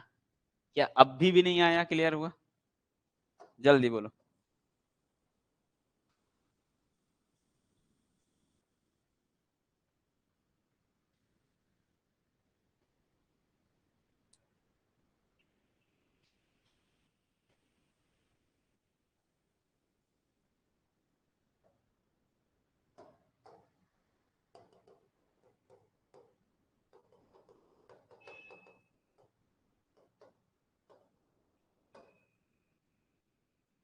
पहले होमोजीनियस का कॉन्सेप्ट अगर क्लियर कर लिए तो किसी की माई का लाल नहीं कि आप लोग को जो है नॉन होमोजीनियस पे फिर दिक्कत आएगी, क्योंकि होमोजीनियस का कॉन्सेप्ट ही बहुत से बच्चों को नहीं समझ में आता है, तो फिर वो नॉन होमोजीनियस पे क्या वर्क करेंगे। चलो आओ एक क्वेश्चन देते हैं।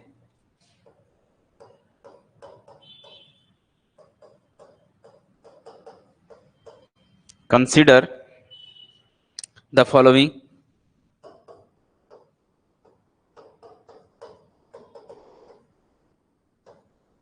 सिस्टम। अब देखो, अब सामने वाला ना एग्जाम जो क्वेश्चन पेपर बनाने वाले ना पागल नहीं होते, पागल स्टूडेंट होते हैं।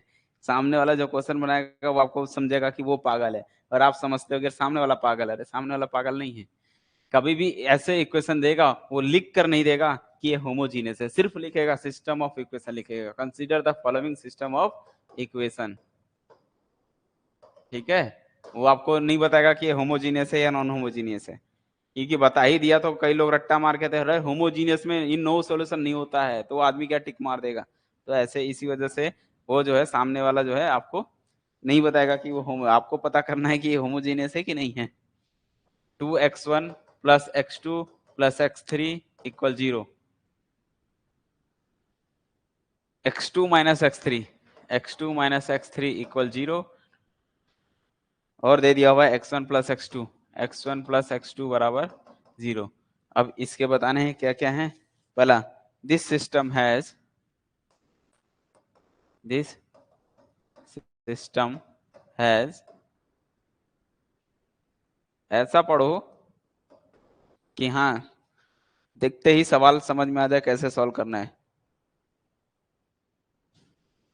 यूनिक सॉल्यूशन,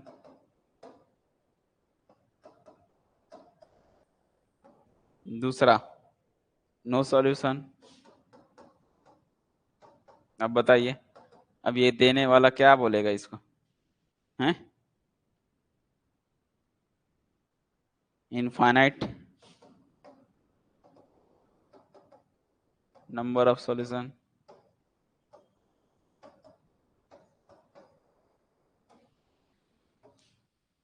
चौथा 5 सॉल्यूशन। बताओ भैया, क्या नहीं हो सकता, पहले ये तो बता दो। ये तो देख के बता दोगे, इतना सारी चीजें आज की क्लास में सीखे हो, क्या इतनी सी बात नहीं बता सकते कि ये चीजें तो कभी नहीं हो सकती?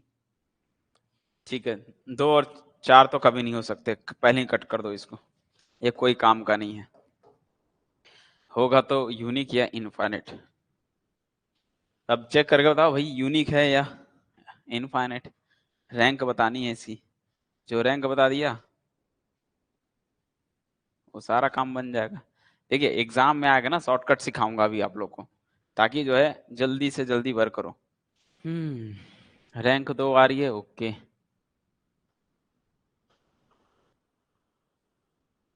दो आ रही है तो इनफाइनाइट है ना।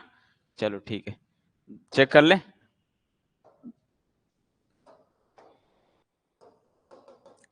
ए बराबर क्या बनेगा भाई, मैट्रिक्स के अंदर में क्या लिखोगे? 2 1 1, 2 1 1। और क्या है? 0 1 - 1, 0 1 - 1। और क्या लिखा हुआ है? 1 1 0, 1 1 0, ठीक है। इसकी रैंक है नीचे का, इसको चेंज कर लो, ज्यादा बेटर है ना। इसको चेंज करके आप ऐसा लिख लो, 1 1 0 नीचे वाला, 2 1 1, इधर 0 1 - 1, ये कर लो। फिर अगला प्रोसेस क्या कर लो, इसको 0 करो। इसके बाद इसको 0 करोगे तो 2 का गुणा करके करना पड़ेगा, तो 1 1 0, 0 1 - 1 रहने दो, 2 - 2 0 हो जाएगा, 1 - 2 -1 हो जाएगा, 1 - 0 में कोई फर्क नहीं पड़ेगा। नेक्स्ट स्टेप जो है 1 0 0, 0 1 - 1, दोनों को ऐड कर दो, 0 0 0। इसकी रैंक कितनी हो गई? 2, जो कि 3 से छोटा है, मतलब इनफाइनाइटली, मतलब इनफाइनाइट। क्या सबको समझ में आ गया? हाँ, रैंक अगर 3 होता तो यूनिक होता,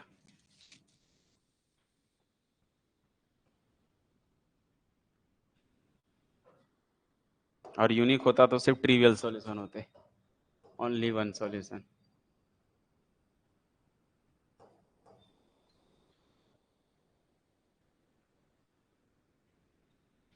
ठीक है, लिखा हुआ है,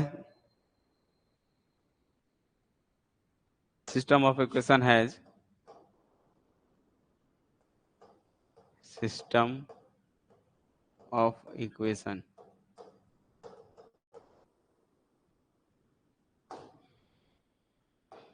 और इक्वेशन दिया है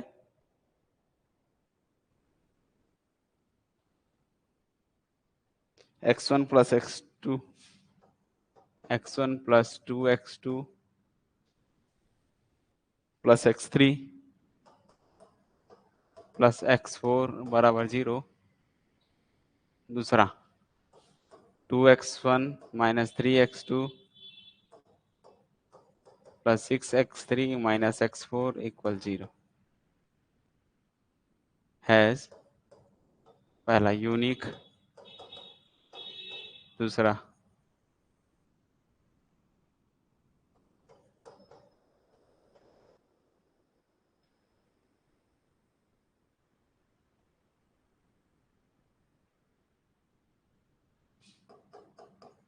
नो सॉल्यूशन, तीसरा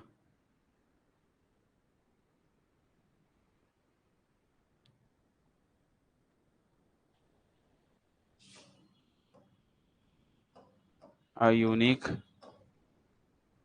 non trivial solution।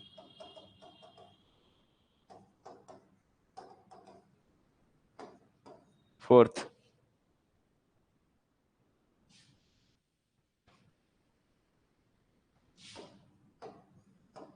Multiple non trivial solution.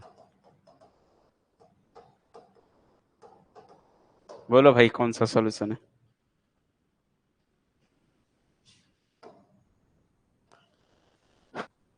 दुनिया में ऐसा कौन सा मैट्रिक्स है जिसका रैंक नहीं निकलेगा? रैंक का मतलब होता है लीनियरली इंडिपेंडेंट रो की संख्या। अरे एक रो होंगे, दो रो होंगे, तीन होंगे, चार होंगे, या एक भी नहीं होगा, जीरो तो बोलोगे। रैंक कैसे नहीं निकलेगा? रैंक तो सभी मैट्रिक्स के निकलते हैं।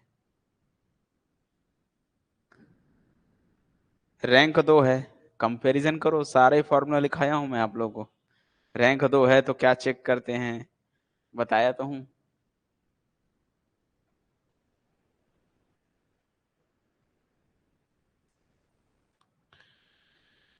बोलो भाई इसके कौन से ऑप्शन है, first, second, third, fourth? Prince Kumar ने कह रहा है कि टू जो है वो लेस देन फोर है, इसलिए जो है मल्टीपल नॉन ट्रिवियल सॉल्यूशन होंगे। Very good, best of luck. आप लोगों ने इसका जवाब जो दे रहा है सही दे रहा है। ठीक है, तीसरे के बारे में क्या बोल रहे हो? तीसरा तो क्वेश्चन एक्चुअल में बोलना चाह रहा है कि यूनिक नॉन ट्रिवियल। अरे भैया नॉन ट्रिवियल मतलब जो नॉन जीरो, नॉन जीरो कभी यूनिक नहीं होता, हमेशा एक या एक से ज्यादा होता है। इसका मतलब बोलना चाह रहा है एक नॉन ट्रिवियल सॉल्यूशन। जैसे मैंने अभी पिछले सवाल में भी बोला ना, दो non trivial solution. Non trivial तो कभी रिपीट करते हैं तो मल्टीपल करेंगे, ये तो हो ही नहीं सकता, ये हो नहीं सकता। रही बात यूनिक, और इसके बारे में चेक कर लेते हैं इसकी रैंक निकाल के। तो इसकी रैंक, अरे भैया ए जो मैट्रिक्स बनेगा, ध्यान से सुनो, ए जो मैट्रिक्स है वो लॉजिक सी बात है आपका जो है 2x4 का है। इसकी रैंक कभी भी दो से ज्यादा नहीं हो सकती, इसकी रैंक दो से ज्यादा नहीं हो सकती, पहले भी बताया था। इसका ऑर्डर में जो मिनिमम होता है, मिनिमम से ज्यादा कभी रैंक नहीं बनती। इसका मतलब आप जो रो लाओगे तो वन वन यही ला सकते हो। तो अगर आप इसको ला रहे हो तो इसको वन करोगे, तो इसको भी जीरो ज्यादा से ज्यादा करोगे, ये इसका रिपीट थोड़ी है। तो जाहिर सी बात है इसकी रैंक दो है, दिख रहा है वैसे भी। मतलब विदाउट सॉल्व के डायरेक्ट बना, टू माइनस टू करूंगा जीरो हो जाएगा, लेकिन ये तो जीरो नहीं हो रहा ना, तो एक नंबर बच गया, मतलब वो जीरो कैसे हो सकता है? तो इसकी रैंक तो दो होने वाली है। एक ही रैंक तो दो होगी, जो कि नंबर ऑफ वेरिएबल से क्या है, नंबर ऑफ वेरिएबल कितने बेटा, नंबर ऑफ वेरिएबल चार है। नंबर ऑफ वेरिएबल जो कि नंबर ऑफ वेरिएबल से चार से छोटा है, और जब छोटा होता है तो इनफाइनाइट सॉल्यूशन होते हैं बस।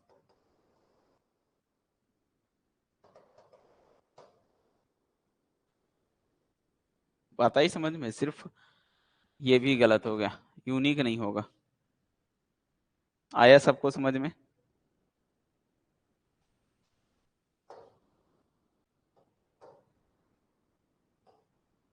ए कोई m बाई n का मैट्रिक्स है, x कोई n बाई वन का मैट्रिक्स है, जीरो कोई m बाई वन का मैट्रिक्स है।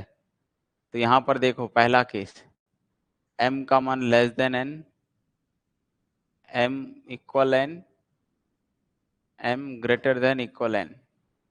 इतने के अलावा केस कौन कौन से, अगर इतना दिख रहा है तो क्या बोल सकते हो, क्या लगता है आपको? m मतलब होता है नंबर ऑफ इक्वेशन, n मतलब होता है नंबर ऑफ वेरिएबल। तो इक्वेशन की संख्या वेरिएबल से कम है, वेरिएबल से कम है, तो इसकी रैंक ज्यादा से ज्यादा कितनी हो सकती है? इसकी रैंक कितनी हो सकती है? एक की रैंक जो है m या m से छोटा हो सकता है। तो क्या ये कभी n आएगा? नहीं आएगा। तो क्या ये कभी यूनिक बनेगा? नहीं बनेगा। यूनिक बनने के लिए नंबर ऑफ वेरिएबल बनता है, ये हमेशा इनफाइनाइटली सॉल्यूशन होता है। बात आ रही समझ में कि नहीं? इनफाइनाइट सॉल्यूशन होते हैं, इस चीज को अच्छे से गौर समझो। इसकी रैंक कभी भी n से हमेशा छोटी ही आएगी, n से हमेशा छोटा आएगा, क्योंकि m n से छोटा है ना। नंबर ऑफ जो इक्वेशन है वो नंबर ऑफ वेरिएबल से पहले ही छोटे हैं, तो इसकी रैंक तो कभी n आ नहीं सकती। रैंक कभी आएगी नहीं, मतलब यूनिक तो होगा नहीं। सीधा बोल दिया अरे सर ये तो इनफाइनाइट ही होगा, डायरेक्टली बता सकते हैं इसको।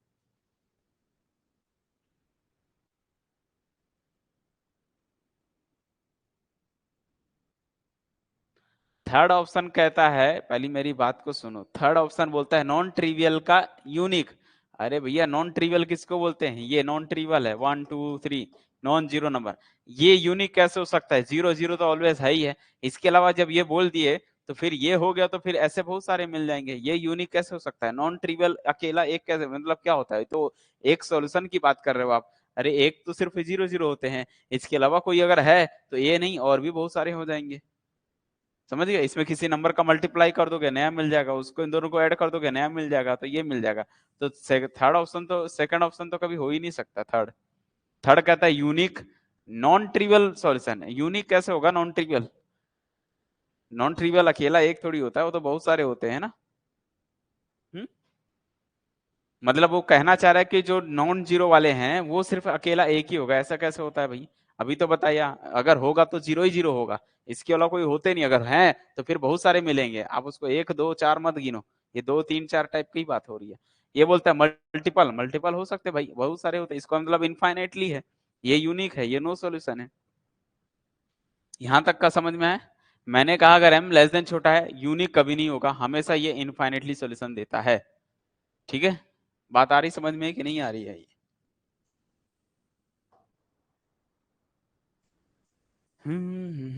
बोलोगे सर मिटा क्यों दिए? कुछ अच्छी चीज के लिए मिटाया गया है बेटा। m less than n,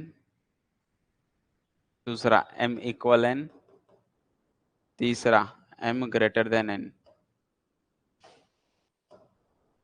unique, infinite, no solution. तीन झंडा गाड़ दिए। और अब ध्यान सुनो, कभी भी ऐसा होमोजीनियस आया, अरे भैया होमोजीनियस आया, बड़ा हो छोटा हो कुछ भी कोई फर्क नहीं पड़ता, ये तो कभी नहीं हो सकता, ये तो कभी नहीं हो सकता, यू नो सॉल्यूशन तो होते नहीं। अब ये छोटा हो गया, नंबर ऑफ इक्वेशन की संख्या नंबर ऑफ वेरिएबल से छोटी हो गई। नंबर ऑफ वेरिएबल से छोटी हो गई मतलब इस टाइप की चीज है अभी जो मैंने दिया है। तो वेरिएबल से छोटा है तो इसकी रैंक कभी चार तो नहीं बन सकती ना, चार नहीं बन सकती, मतलब ये कभी भी यूनिक तो नहीं होने वाला है, इनफाइनाइट होगा और होगा ही और हमेशा होगा। बात आई समझ में? इस केस में अगर जब दोनों इक्वल होंगे तो दोनों पॉसिबिलिटीज है, ये भी हो सकता है ये भी हो सकता है, कोई दिक्कत नहीं, डिपेंड करता है रैंक के ऊपर, रैंक छोटा है बड़ा है, एन तो है ना, एम ग्रेटर देन एन है, अरे अब ये ज्यादा हो गया तो भी रैंक तो एन आ सकती है ना, ये भी केस हो सकते हैं ये भी केस हो सकता है। तो ये चीजें आपको थोड़ा सा ध्यान देना है कि जब एम एन से छोटा है तो सीधा बोल दो यूनिक नहीं होगा, डायरेक्टली बोल देना है आपको, नो इनफाइनेटली मैनी सोल्यूशन होगा। क्लियर है?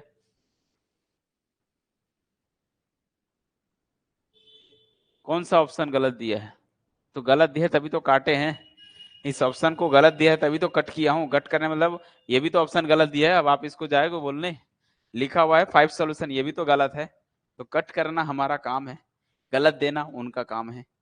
बात आई समझ में कि नहीं? लेकिन ऐसा बोलोगे कि ऑप्शन ही नहीं देना चाहिए था ये, तो वो फिर रॉन्ग हो जाएगा, ऑप्शन दे सकता है वो। ठीक है,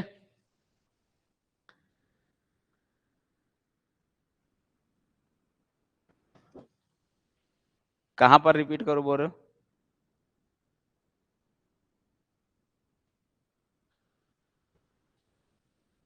मैंने कहा जब ये छोटा है, ये क्या है, नंबर ऑफ, क्या है, इक्वेशन, इक्वेशन मतलब बहुत सारे हैं, वेरिएबल कम है ना, नंबर ऑफ वेरिएबल से छोटा है ना इक्वेशन, मतलब ऐसा होगा ये एक दो तीन इक्वेशन होंगे और ये वेरिएबल की संख्या से छोटी है, मतलब ऐसा 2x plus 3y, 4x plus, number of equation उल्टा बोल दिए क्या?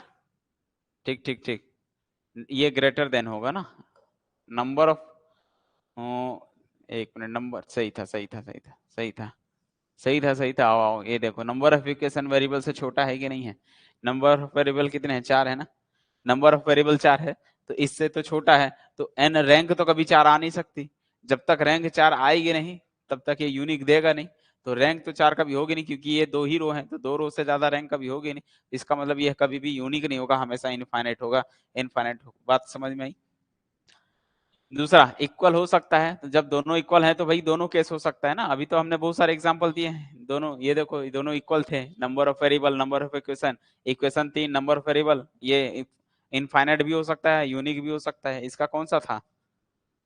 इसकी रैंक हमने निकाला ना, रैंक जो है दो है, इनफाइनेटली मेनी सॉल्यूशन है, ये नहीं है, इनफाइनेटली मेनी सॉल्यूशन है। ठीक है, तो जब ये इक्वल होता है ना तो दोनों केस हो सकते हैं। ठीक है, और जब ये ग्रेटर देन हो जाए कोई दिक्कत नहीं है, जब ये ज्यादा हो गया, इक्वेशंस की संख्या ज्यादा हो गई, किससे, नंबर ऑफ वेरिएबल से, तो भी हो सकते हैं ना। रैंक तो एन आ ही सकती है, ज्यादा है ना, तो कोई दिक्कत नहीं है, तो रैंक आ सकती है। तो रैंक जब आ सकती है एन के बराबर, नंबर ऑफ वेरिएबल के बराबर, तो आ ही सकता है। तो फिर ये दोनों केस हो सकते हैं, यूनिक भी हो सकता है, इनफाइनाइट भी हो सकता है। ठीक है, तो इतना कर लो, आज के लिए इतना ही है। इसके बाद जो है कल की क्लास मॉर्निंग में लूंगा, सुबह 7 बजे।